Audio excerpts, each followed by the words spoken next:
అరే మామ, రాజుగారిని తీసుకొని డైరెక్ట్ మా వదిన వాళ్ళ ఇంటికి వచ్చారా? ఈరోజు పొద్దున్న రెడీ రెడ్డి వెళ్తున్నారు మామయ్య. మీ ఇంటికే అమ్మ. మీ చెల్లెలు హాస్టల్ నుండి వచ్చిందట కదా, ఎప్పటి నుండో అనుకుంటున్నాం మా చిన్నోడికి మీ చెల్లెల్ని ఇచ్చి పెళ్లి చేద్దామని.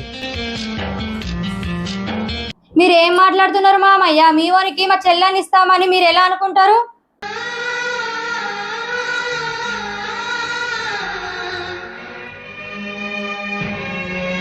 ఇతనికి చదువు ఉందా, ఉద్యోగం ఉందా? ఏం చూసి మా చెల్లెల్ని ఇవ్వమంటారు? అది కాదమ్మా. దయచేసి ఇంకేం మాట్లాడకండి. ఈయనకిచ్చి పెళ్లి చేసే కంటే దాని నోట్స్లో ఇంత విషం పోసింది నయం.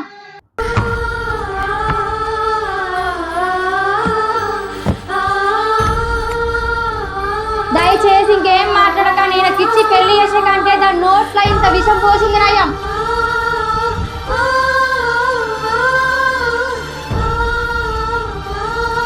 బాధపడకు బిడ్డ, నీకు ఇంతకన్నా గొప్ప సంబంధం తీసుకొస్తా. ఇంకా నాకు సర్ది చెప్పాలని చూడకండి నాన్న. పెళ్లి చేసుకొని ఇంటి మీద ఉండే ఆడవాళ్ళ లిస్టులో ఎక్కువ శాతం డబ్బు ఉద్యోగం ఉన్నవారిని పెళ్లి చేసుకున్నవారే. ఆడపిల్లకి పెళ్లి చేసే ముందు డబ్బు ఉద్యోగం కాదు చూడవలసింది, అబ్బాయి ఎలాంటి వాడో చూడండి. ఈ వీడియోపై మీ అభిప్రాయం కూడా కామెంట్ చేయండి.